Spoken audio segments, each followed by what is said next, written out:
Welcome to this week's session of Noir Alley. Please, lie down on the couch and get comfortable. I'm your doctor, Eddie Muller. And for the next hour or so, we're going to explore the roots of your obsession with film noir. You don't mind me calling it an obsession, do you? We're going to start by watching a motion picture released in January of 1949 called The Dark Past. That seems like a very apt title for a film noir. Wouldn't you agree? So many of these films are about secrets buried in someone's memory. Perhaps there's something in your past that draws you to these films. Maybe unresolved issues from your childhood, or something about the lustrous black and white cinematography that's always haunted you. Or maybe it's just actors like William Holden, 30 years old and handsome as all get out. The fact is, there are just enough crime movie tropes in The Dark Past to qualify it as a film noir. The wrinkle here is that the protagonist, played by Lee J. Cobb, is a police psychiatrist. And wouldn't you know it, he happens to be vacationing at a hunting lodge with his wife and friends when they're all taken hostage by an escaped convict and his gang. The ferocious fugitive is played by Holden, one of the few times he was cast as a bad guy. Although here he's so tortured by recurring nightmares of a traumatic childhood incident, the audience is meant to feel sympathy for him. Frankly, any sympathy we feel has more to do with it being William Holden than in any profundity in the script. In a nutshell, The Dark Past is the petrified forest with psychoanalysis. In fact, the film is a remake, not of The Petrified Forest, but of a 1939 picture, also made at Columbia, called Blind Alley. In that one, Chester Morris played the escaped convict and Ralph Bellamy the professor of psychology. It was based on a play by James Warwick, and in 1939, the psychiatric angle he took was pretty fresh. Though the plot is simple, it took 3 screenwriters to finesse all the psychological stuff into the first script: Michael Blankfort, Philip MacDonald, and Albert Duffy. Blankfort was the ace up the sleeve here, as he'd been a professor at Princeton and a prison psychologist before moving to Hollywood in 1937. Blind Alley was his first screen credit. For the remake, 2 more writers worked on the screenplay, Malvin Wald and Oscar Saul.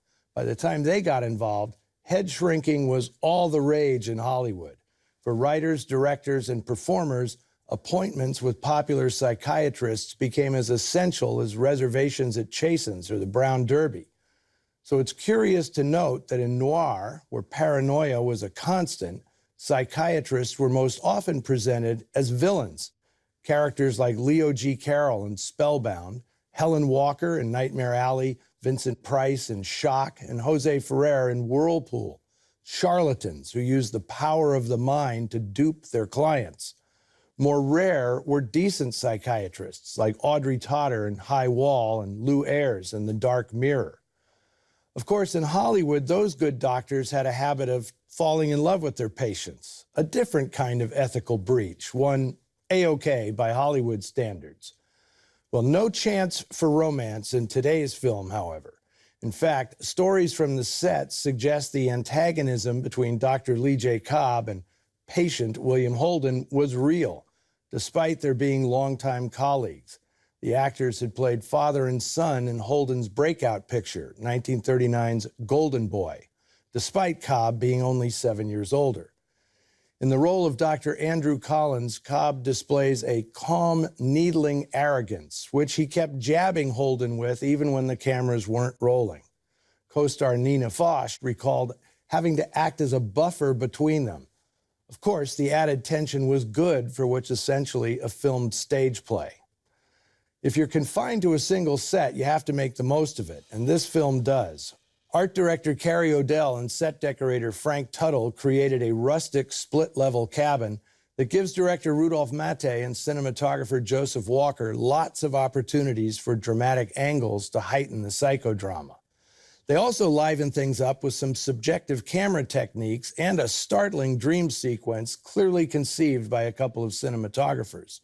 Walker had been shooting pictures since the silent era and was a go-to cameraman for directors Frank Capra and Howard Hawks. Polish-born Matte was a cinematographer himself before becoming a director in 1947. This was his second feature assignment. He'd follow it up with the 1949 noir classic DOA. Co-starring familiar faces such as Adele Juergens, Stephen Garay, Barry Kroger, and Robert Osterloh, here are William Holden and Lee J. Cobb engaging in a late 40s strain of filmic Freudianism, the dark past.